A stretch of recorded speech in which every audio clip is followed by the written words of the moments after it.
In the spring of 1451, an empire mourned the passing of its ruler. Sultan Murad II, the seasoned warrior who had defended the Ottomans through decades of struggle, was gone. Yet even as grief settled across the land, a new dawn was rising. Onto the throne stepped his 19-year-old son, brilliant, ambitious, and untested. The world knew him then only as Mehmed, son of Murad. History would remember him as Mehmed the Conqueror. Within just 2 years, this young sultan would attempt the impossible: the storming of Constantinople, the last bastion of Rome in the east. His reign would not merely expand the Ottoman Empire, it would change the course of world history forever. Part 1: Introduction and Accession. In the mid-15th century, as the old medieval world was beginning to fracture and give way to the dawn of the Renaissance, a young prince stood on the edge of destiny. His name was Mehmed, son of Murad II, heir to the Ottoman throne. History would remember him by a title whispered with awe and sometimes with dread: the Conqueror. Mehmed was not born into an ordinary family.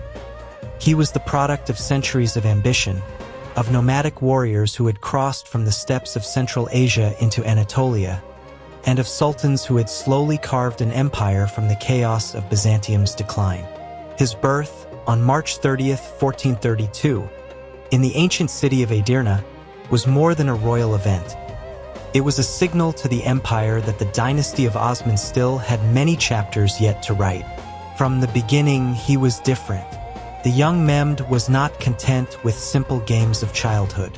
He was restless, determined, and deeply curious. His father Murad II recognized this fiery spirit and placed him under the guidance of the finest tutors. Scholars instructed him in theology, philosophy, and languages. Generals trained him in strategy and the art of war. Mehmed absorbed knowledge hungrily, mastering not only Turkish and Arabic but also Greek, Latin, and Persian. He could converse with diplomats, read the wisdom of antiquity, and recite verses of the Quran with the fluency of a scholar. This was not just a prince, it was a mind being forged into a weapon. But fate came early for him. In 1444, when Mehmed was only 12 years old, his father Murad II, weary of constant war, attempted to abdicate. The child was placed on the throne as Mehmed II. Imagine, a boy not yet grown into his own voice, suddenly burdened with an empire surrounded by enemies. The Hungarian forces, bolstered by papal encouragement, marched against the Ottomans.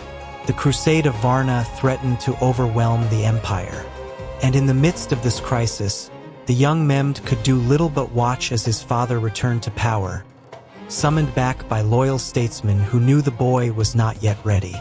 It was a humiliating lesson, but also a powerful one. Mehmed tasted both the glory and the fragility of power. He learned that the throne could not be held by birthright alone. It demanded strength, cunning, and vision.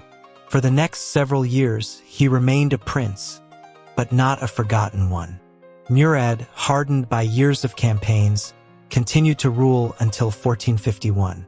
Yet in those years, Mehmed never ceased preparing. He read histories of Alexander the Great, dreaming of empires that spanned continents.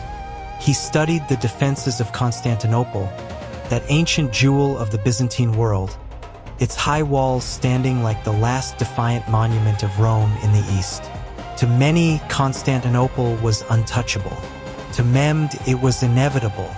When Murad II died in 1451, the empire once again turned its eyes to Mehmed. Now 19 years old, no longer a boy but not yet tempered by age, he mounted the throne for the second time. His accession was met with uncertainty, even suspicion. Many in the Ottoman court doubted him. They remembered his failed first reign, the boy who had crumbled under the shadow of crusaders. Could this young man possibly rule the empire with strength? But Mehmed knew better. He had been waiting for this moment, rehearsing it in his mind for years. And when the turban was placed upon his head, When he sat upon the divan as Sultan of the Ottomans, he carried not the hesitancy of youth but the iron resolve of destiny. His first actions were deliberate. He reassured the provincial governors of his loyalty, consolidating power among the pashas. He enforced discipline in the Janissary Corps, the backbone of Ottoman might. And above all, he turned his gaze toward the one dream that had haunted his youth: the city on the Bosporus, the ancient capital of Byzantium, Constantinople. For centuries, that city had resisted wave after wave of attack. Its double walls had stood against Persians, Arabs, Bulgars, and even the earlier Ottomans. But Mehmed believed he had both the will and the vision to succeed where so many others had failed. To him, Constantinople was not merely a city, it was a symbol. It was the bridge between East and West, the prize that would elevate the Ottoman Empire from a regional power into a global empire. Yet, in those early days of his reign, he was cautious. He understood that his legitimacy was fragile. The Venetians, the Hungarians, and the Byzantine Emperor Constantine XI all doubted him. Some even plotted to use his youth against him, imagining that the Ottomans might fracture under an untested leader. But Mehmed carried himself differently now. His demeanor was calm, his voice measured, his eyes burning with an intensity that unsettled even the most seasoned viziers. One contemporary described him as a lion disguised in patience, a ruler whose stillness concealed the storm gathering within. And so, in the year 1451, as the old Sultan Murad was laid to rest and the crescent banners once again rose above Edirne, the empire welcomed its new master. Few could imagine then what was to come, that within 2 short years, the young man whom many had underestimated would shake the world with a conquest that ended an empire 1,000 years old. This was the beginning of Mehmed's reign. A boy once doubted, now a ruler with the weight of destiny upon his shoulders. The chronicles of history would soon give him many titles: warrior, emperor, lawgiver. But above all, one name would endure through the centuries: Fatih the Conqueror. Part 2: The Early Reign. When Mehmed II ascended the throne in 1451 for the second time, the world around him looked upon the young sultan with skepticism. He was only 19. His first taste of power, as a boy of 12, had ended in near disaster. Now, as the empire stood once again under his command, many foreign rulers and even his own statesmen assumed he would falter. They mistook youth for weakness. But Mehmed had been waiting for this moment all his life. No longer a child, he carried with him the bitterness of humiliation, the lessons of failure, and the hunger to prove himself. His early reign would be defined not by hesitation, but by a series of decisive actions that announced to friend and foe alike that a new kind of ruler had come to power. His first task was to consolidate his authority. Within the Ottoman court, rival factions whispered against him. The Janissaries, the elite corps of soldiers who often held dangerous influence over succession, had to be tamed. Mehmed moved swiftly, confirming their privileges and distributing the customary accession bonus to ensure their loyalty. Yet he also tightened discipline, signaling that insubordination would not be tolerated. In these early months, the Janissaries learned to both respect and fear their young sultan. Beyond the palace walls, Mehmed secured the loyalty of governors across Anatolia and Rumelia. Letters were dispatched, sealed with the imperial tugra, reaffirming his legitimacy and demanding obedience. To many, it seemed routine, but to Mehmed, it was the careful weaving of a web of authority, one thread at a time. Yet his ambition could not be hidden. Almost immediately, he set his sights on the ancient dream of his dynasty, Constantinople. The Byzantine capital had withstood centuries of sieges, but now it was reduced to little more than a city-state. Its once great empire shrunk to a sliver of land around the Bosporus. Still, its symbolic weight was immense. To the Christian world, it remained the heart of Rome's Eastern legacy. To Mehmed, It was the key to transforming the Ottomans from sultans of Anatolia into emperors of the world. But conquest required preparation. In 1452, Mehmed ordered the construction of a fortress that stunned even his closest advisors. Rising on the European side of the Bosporus, opposite an earlier Ottoman stronghold, was Rumeilai-Hizari, the fortress of Europe. Its massive towers, erected in record time, loomed above the strait, controlling every ship that passed between the Black Sea and the Mediterranean. With Rumeilai-Hizari completed, Constantinople was now isolated, its lifelines strangled by Ottoman stone. Foreign envoys understood what this meant. When a Venetian ship attempted to pass without permission, Mehmed's new cannons roared. The vessel was sunk, its crew executed, and the message was clear. The Bosporus now belonged to the Ottomans. This act of defiance, brutal and uncompromising, shattered any illusion that Mehmed was still the hesitant boy from years before. He was a ruler of iron will. At the same time, Mehmed worked to strengthen the empire's economy and administration. He reorganized tax systems to secure greater revenue for the coming campaigns.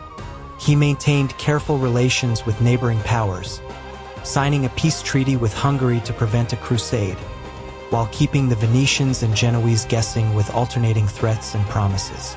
Diplomacy and force were wielded together like twin blades. Inside his court, Mehmed surrounded himself with capable advisors. Chief among them was Grand Vizier Kandarli Halil Pasha, an experienced statesman who had served under his father. Yet there was tension between them. Halil was cautious, favoring stability and negotiation, while Mehmed burned with ambition for conquest. The clash of visions between the young sultan and his older vizier would shape the early years of his reign, and, in time, would end in betrayal. Even as Mehmed prepared for war, he cultivated the image of a ruler chosen by destiny. Chroniclers recorded his obsession with Alexander the Great and Julius Caesar. He dreamed not merely of holding Constantinople, but of surpassing the empires of antiquity. To his soldiers, he spoke of jihad, of fulfilling the will of God by striking down the last vestige of Byzantium. To his scholars, he invoked philosophy and history, arguing that fate itself demanded the Ottomans rise as the heirs of Rome. The Byzantines, watching from their crumbling walls, understood what was coming. Emperor Constantine XI Palaeologus, the last of his line, sought aid from Europe. He appealed to the Pope, to Venice, to Hungary, begging for reinforcements. But the West was divided, torn between politics, rivalries, and suspicion of the Orthodox Greeks. Help would be slow, hesitant, and ultimately insufficient. Mehmed's preparations advanced with relentless momentum, while Constantinople remained a lonely beacon of an age slipping into twilight. By the spring of 1453, the young sultan had forged his empire into a weapon. His engineers had cast enormous cannons, capable of hurling stone balls weighing hundreds of pounds against the ancient walls. His navy, strengthened and disciplined, gathered along the straits, and his army, tens of thousands strong, including the fearsome Janissaries, marched toward the fated city. But all of this began in those first years of his reign, with the steady consolidation of power, the silencing of rivals, and the bold construction of Rumeilai-Hizari. In these acts, Mehmed announced to the world that the Ottoman Empire had a ruler of extraordinary ambition, one who would stop at nothing to achieve his vision. The boy had become a man. The hesitant child of Varna was gone. In his place stood a sovereign who believed he carried the destiny of empires in his hands. And as the dawn of 1453 approached, all of Europe would soon discover just how dangerous the young conqueror could be. Part 3: Wars and Expansion. In the spring of 1453, the young Sultan Mehmed II set in motion the campaign that would forever change the map of the world. For 2 years, he had prepared in silence. Now his armies moved like a tide. Some 80,000 soldiers, supported by cavalry, artillery, and the elite janissaries, marched toward the ancient city that had resisted every invader for more than 1,000 years, Constantinople. The city was a shadow of its former glory. Once the heart of the Byzantine Empire, it was now little more than a fortress with crumbling walls and weary citizens. Still, its defenses were legendary. The double land walls of Theodosius stretched across the peninsula like the backbone of a giant, towers rising high, moats deep and wide. The Byzantines had survived sieges by Persians, Arabs, Bulgars, and Ottomans before. Many in Europe believed the walls of Constantinople were unbreakable. But Mehmed came with new weapons. From the foundries of Edirne, he had summoned the Hungarian engineer Orban, who cast for him colossal cannons. The largest of these, the basilica, could hurl stone balls weighing over half a ton across more than a mile. Never before had the city faced such force. The young sultan intended to batter down history itself. On April 6th, the siege began.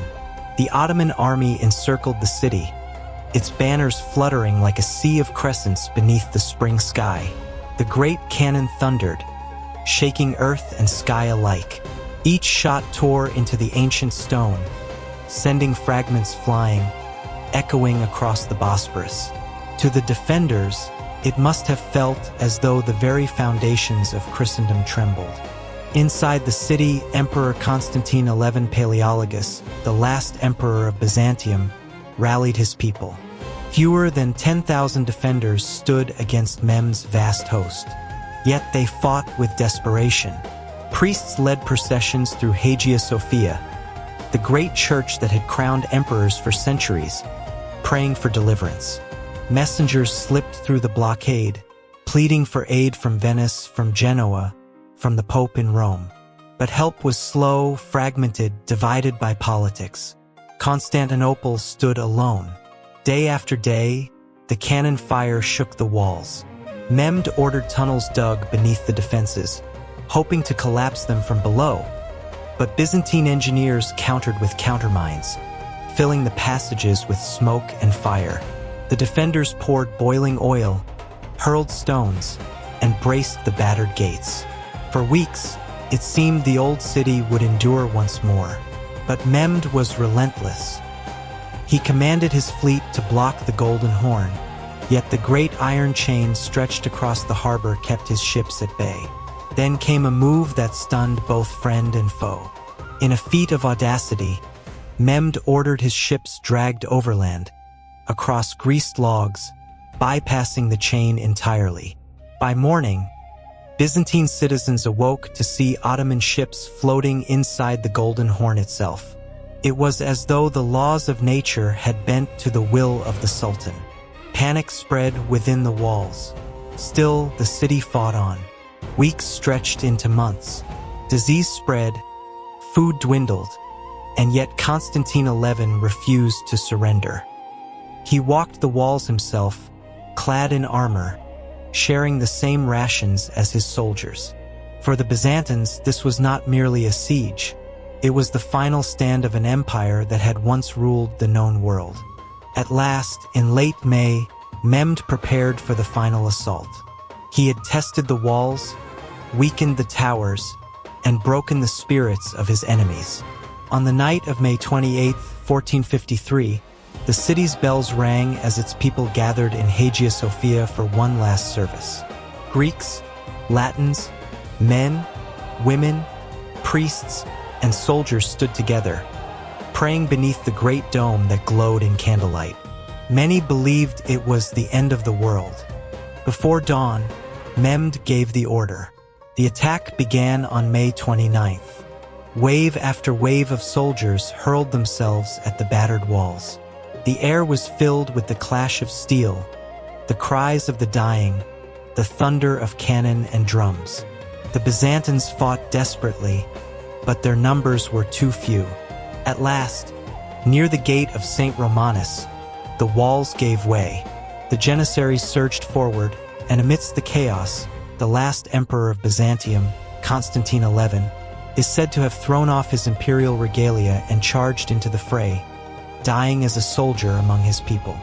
By mid-morning, the crescent banners of the Ottomans flew above the towers.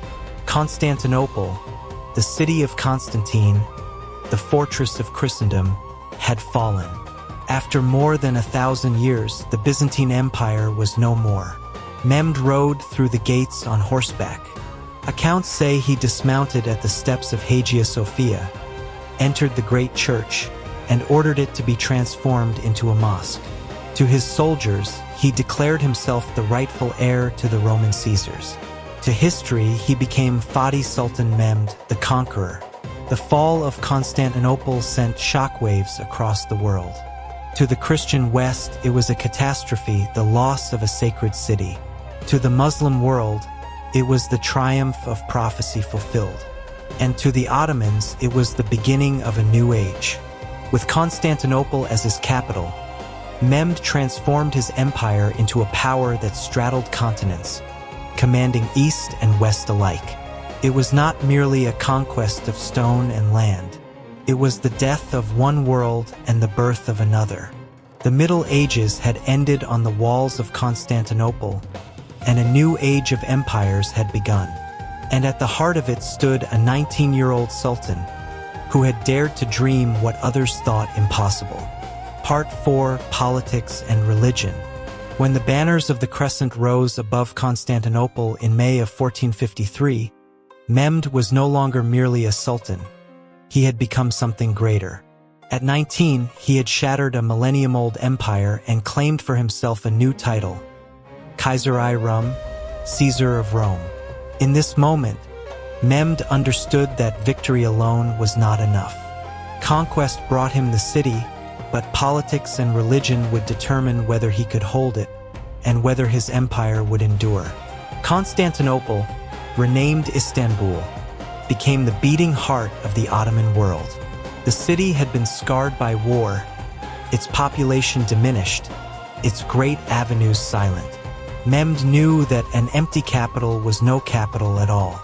He ordered a sweeping program of repopulation.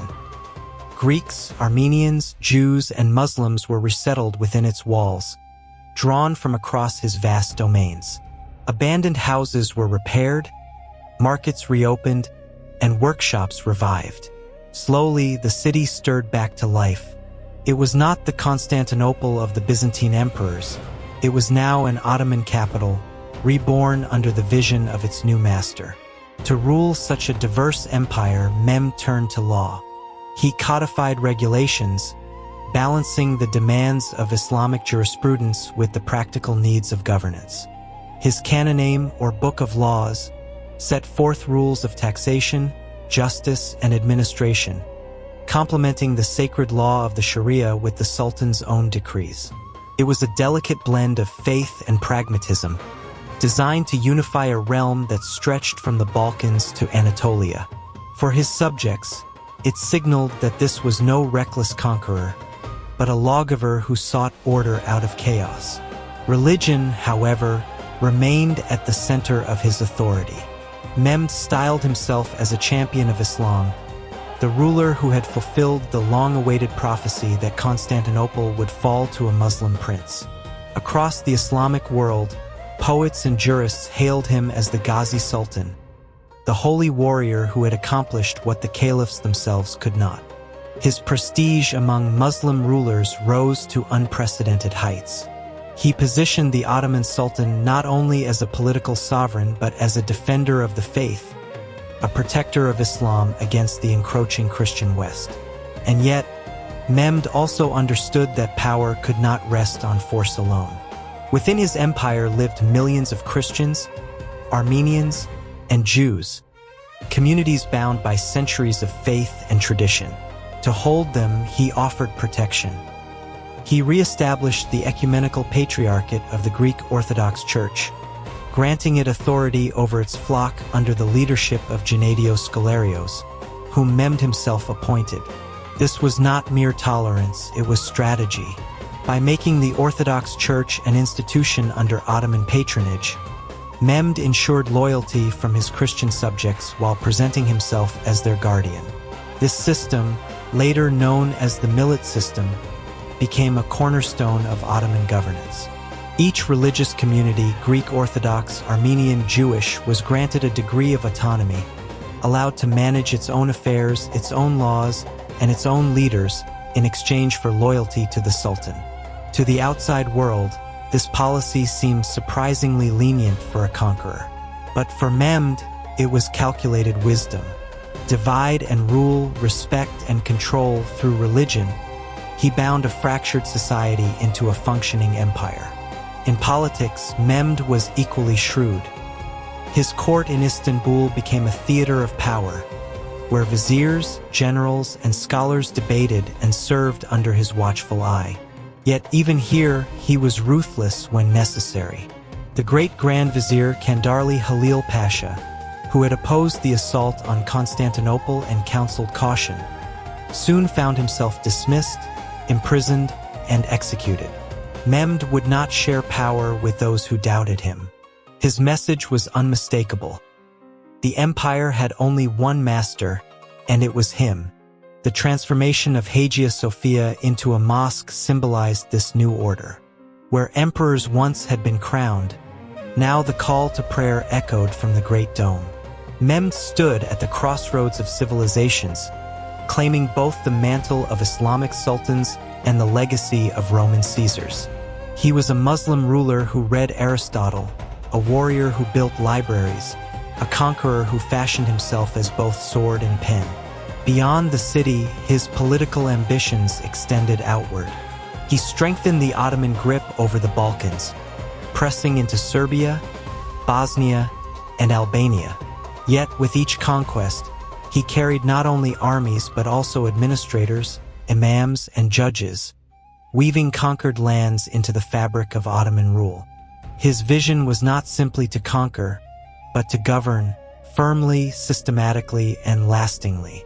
Still, religion remained his most potent tool of legitimacy. Preachers praised him as the shadow of God on earth, and his court poets likened him to prophets and kings. His victories were framed as divine will, his laws as extensions of justice itself. In the eyes of many subjects, Mehmed was not only their ruler, but the chosen hand of destiny. Yet his approach to faith was not blind zealotry. He was a patron of scholars from many traditions. He invited Greek philosophers, Persian poets, and Italian artists to his court, seeking knowledge wherever it could be found. In his empire, religion was both a source of divine authority and a framework for tolerance, so long as loyalty to the Sultan was never questioned.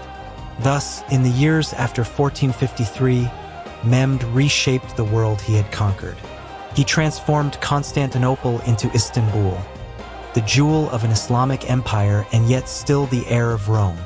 He codified law, patronized religion, and redefined sovereignty itself. He proved that conquest was only the beginning, that true empire required the steady hand of governance, the wisdom of law, and the subtle art of faith. By uniting politics and religion under his crown, Mehmed ensured that his empire would not be a fleeting conquest, but a dynasty built to last. And as the city streets filled once more with merchants and pilgrims, as the call to prayer mingled with the bells of distant churches, it was clear that a new world had begun, an Ottoman world bound together by the will of one man, the Conqueror. Part 5: Culture and Daily Life. The sword had given Mehmed the city, but it was the pen, the brush, and the chisel that would shape his legacy. To the world, he was remembered as the Conqueror, the young warrior who broke the walls of Constantinople. Yet to those who lived within his empire, Mehmed was also a patron, a builder, and a man of insatiable curiosity. For him, empire was not only about conquest, it was about culture. Istanbul, reborn from the ashes of Byzantium, became more than a capital of soldiers. It became a capital of ideas. Mehmed ordered great works of architecture to rise alongside the battered walls. He commissioned palaces, mosques, and markets, turning the once broken city into a thriving metropolis. His crowning jewel was the Topkapi Palace, a sprawling complex overlooking the Bosporus. Built to embody both the power and the refinement of Ottoman rule, it was not merely a royal residence. It was the center of an empire where politics, ceremony, and art intertwined. Hagia Sophia, transformed into a mosque, remained the city's beating heart, but Mehmed did not stop there. He sponsored the construction of new mosques, medreses, schools, and libraries. Scholars were brought from Persia, Arabia, and even Italy, invited to enrich the intellectual life of his capital. Mehmed envisioned Istanbul as more than a city of conquest. It would be the crossroads of civilization, where East and West, Islam and Christianity, antiquity and modernity could meet. In his court, languages mingled like the flow of the Bosporus. Mehmed himself spoke Turkish, Arabic, Persian, Greek, and Latin. He read the philosophy of Aristotle and Plato, the histories of Herodotus, and the poetry of Persian masters like Hafez. He surrounded himself with thinkers, theologians, and artists, encouraging debate and inquiry. To many, he seemed not only a sultan but a Renaissance prince, straddling two worlds at once. Art flourished under his reign. Calligraphers perfected the flowing lines of Arabic script, adorning mosques and palaces with verses of the Quran. Miniature painters recorded scenes of courtly life, battles, and legends in vivid color. Jewelers and craftsmen fashioned intricate works of gold and silver, destined for both worship and ceremony. Istanbul's bazaars buzzed with merchants, their stalls filled with silks from Persia, spices from India, and glassware from Venice. For the ordinary people of the empire, Mehmed's rule meant not only survival, but the chance to live within a city alive with commerce and culture. Yet perhaps nothing defined his cultural vision more than his embrace of knowledge. He founded schools, endowed libraries, and collected manuscripts from across the world. His palace became a repository of learning. He sought translations of Greek and Latin texts, not to preserve them as relics, but to use them. He read about Alexander the Great, Julius Caesar, and the emperors of Rome, not as distant figures but as rivals whose empires he intended to surpass. In this, Mehmed was both student and competitor of history. Even in religion, his patronage extended to the arts of beauty. Mosques rose with domes that rivaled the heavens, their interiors lined with tiles of blue, green, and gold. Courtyards were adorned with fountains, their water reflecting sunlight into shimmering patterns. The call to prayer, echoing from tall minarets, became the city's new heartbeat.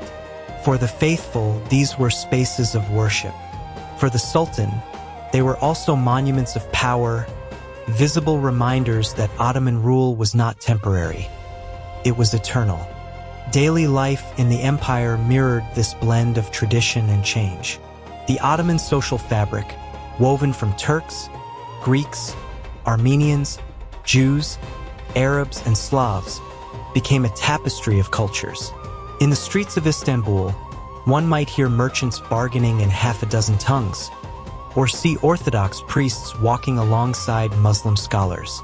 Markets brimmed with goods from 3 continents, while coffee houses and bathhouses became places where stories were traded as freely as coins. Mehmed also understood the power of ceremony. His court was a stage upon which empire was performed.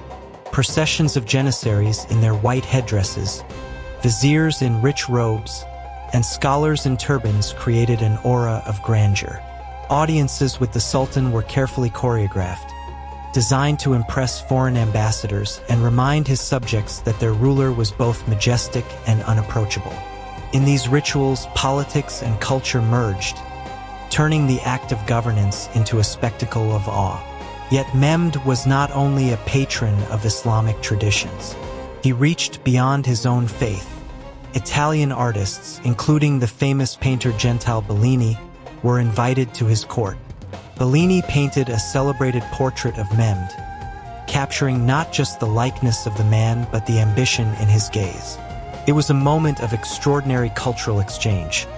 A Muslim sultan commissioning Renaissance art, blending East and West in a way that defied the rigid boundaries of his age. This openness extended to science and technology.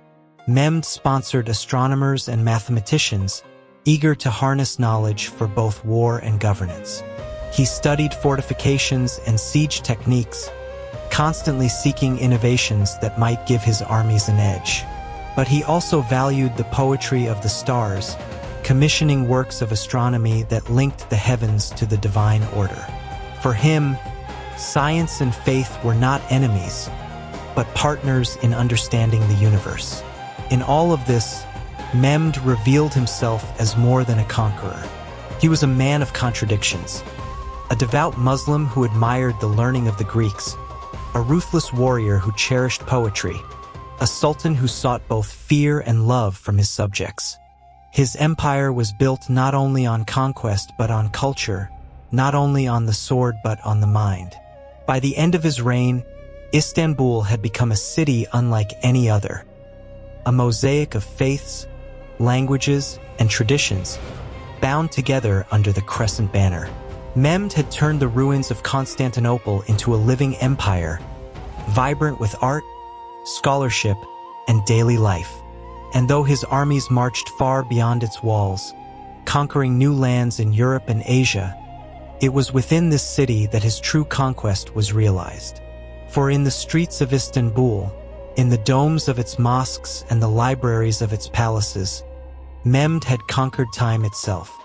He had taken the relics of the past and woven them into the fabric of a new age. And long after the cannons fell silent, it was this cultural vision that gave his empire the strength to endure.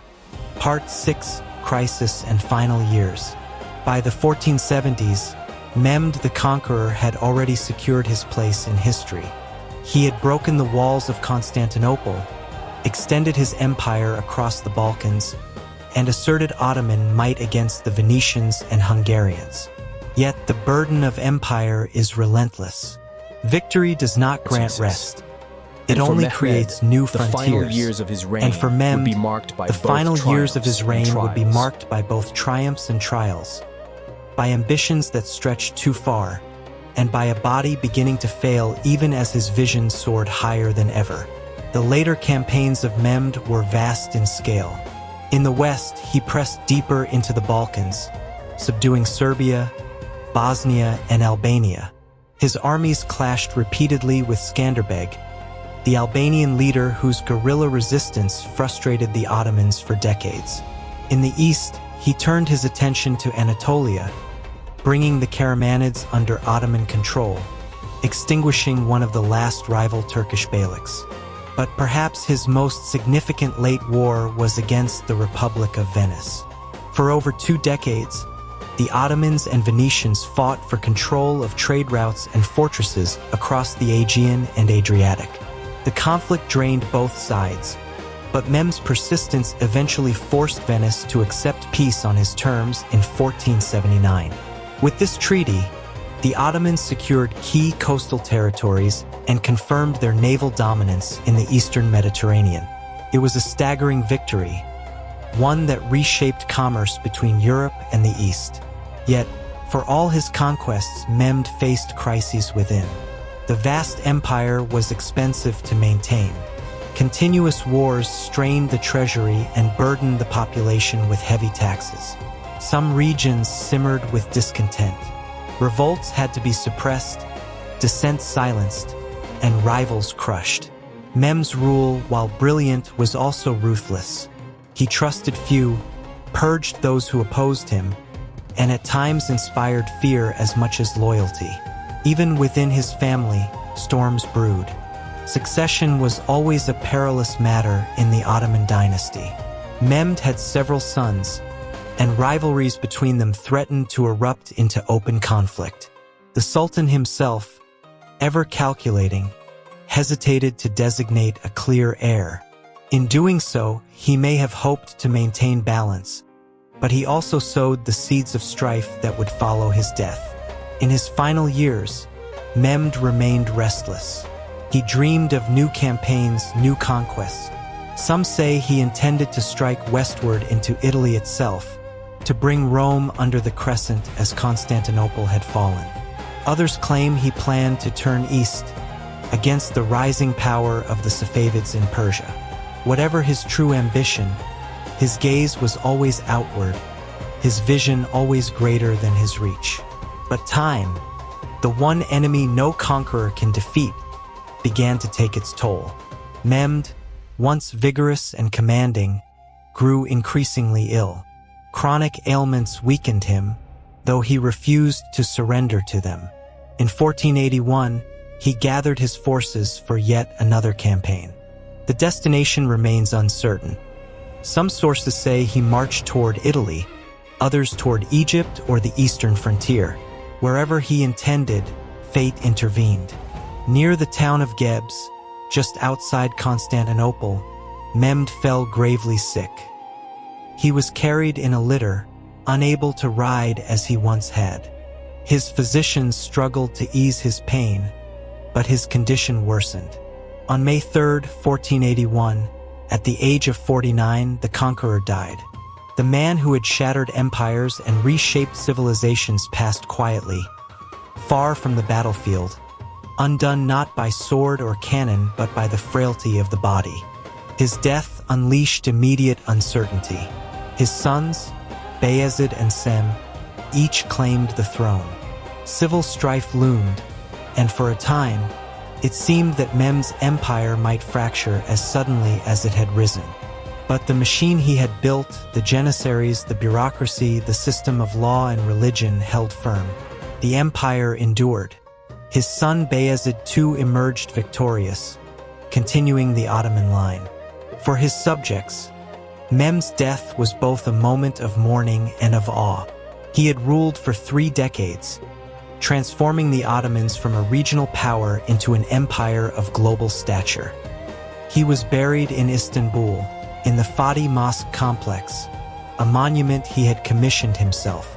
Pilgrims, scholars, and soldiers alike came to pay their respects. For them, Mehmed was not just a sultan. He was a world conqueror, a man whose life had touched the destiny of nations. Yet there was irony in his passing. Mehmed had dreamed of Rome, of Persia, of lands yet unconquered. But in the end, his empire extended not into the distant horizons he sought, but into the hearts of his people and the memory of history. His life closed with unfinished plans, a vision cut short. But perhaps that, too, was part of his legend. For in history, as in life, greatness is often measured not by what was achieved, but by what was dared. The final years of Mehmed II remind us that empires are fragile things. They rest upon the shoulders of men, and men are mortal. Yet while Mehmed's body failed him, his empire did not.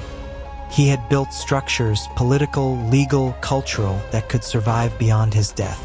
In this, his true genius was revealed. Thus ended the life of the Conqueror, a boy who had once been doubted, a man who had once been underestimated, now departed the world as one of history's greatest rulers. His reign was marked by wars and crises, triumphs and failures, glory and frailty. But above all, it was marked by vision, the vision of a world remade under his hand. Part 7: Legacy and Conclusion. When Mehmed II closed his eyes for the last time in 1481, the world he left behind was no longer the one he had inherited. He was not merely a ruler who expanded borders. He was a transformer of history, a figure whose actions rippled far beyond the Ottoman frontier. His reign marked the closing of one age and the beginning of another, and his name would echo for centuries in both reverence and fear. His most enduring legacy, of course, was the fall of Constantinople.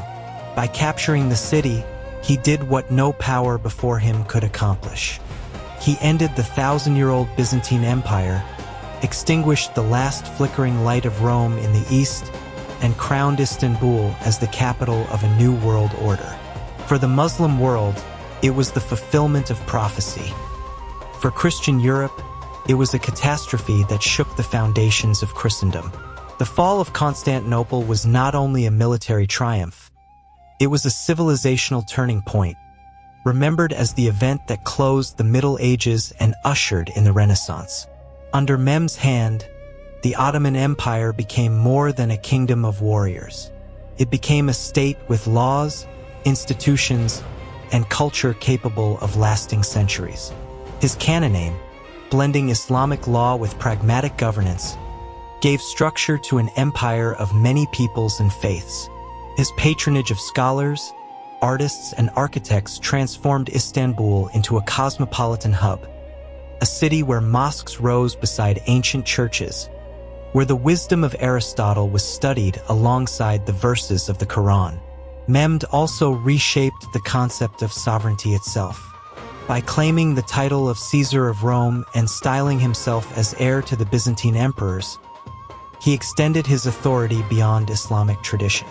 He presented himself as a universal ruler, not confined to one faith or people. This vision allowed the Ottomans to govern Greeks, Armenians, Jews, Slavs, and Arabs within one empire. It was a bold redefinition of kingship, one that blended conquest with inclusivity, law with faith, fear with protection. His impact reverberated across Europe.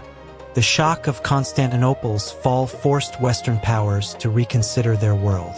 Trade routes shifted, maritime exploration quickened, and within decades, Columbus sailed west in search of another way to the east. In this way, Mehmed's conquest indirectly contributed to the Age of Discovery, a reminder that a single event in one city can alter the destiny of continents.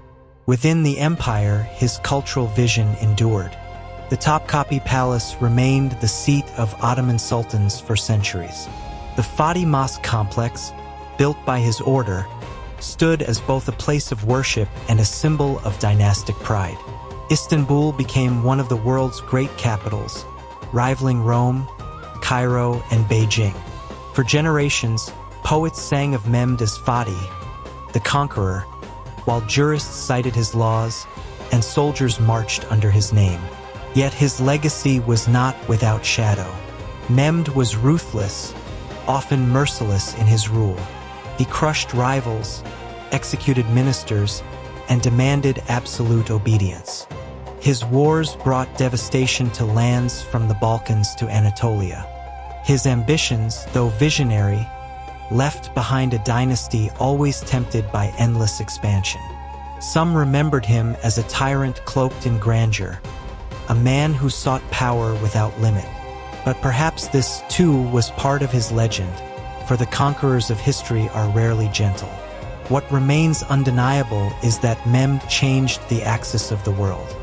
He was a figure of transition, standing at the threshold of medieval and modern, Islamic and European tradition and Renaissance. He was at once a man of the sword and a man of the book, a destroyer of empires and a builder of civilizations. Few rulers have embodied such contradictions, and fewer still have wielded them so effectively.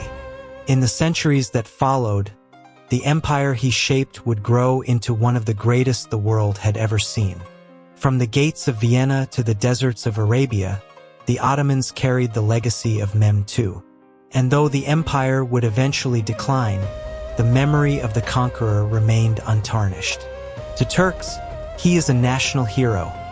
To Muslims, a warrior of faith. To historians, a giant of the 15th century. Even today, the city he captured bears his imprint. Istanbul, with its domes and minarets, its bustling bazaars and timeless skyline, remains his greatest monument. Every call to prayer from Hagia Sophia, every stone of Topkapi, every street that hums with the life of East and West interwoven, speaks of his vision. The city itself is his legacy, living and breathing through the ages. And so, the story of Mehmed II ends not with his death, but with the world he left behind. A world reshaped by conquest, defined by law, enriched by culture, and bound by ambition.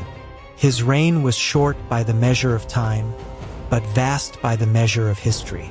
In the quiet of his tomb in Istanbul, beneath the domes he commissioned, lies the man who dreamed of Rome and Persia, who held the fate of empires in his hands. Around him, centuries have passed, but his shadow endures. For he was not merely a sultan, he was a conqueror of worlds, a maker of history, a ruler whose name will never fade. Mehmed II the Conqueror.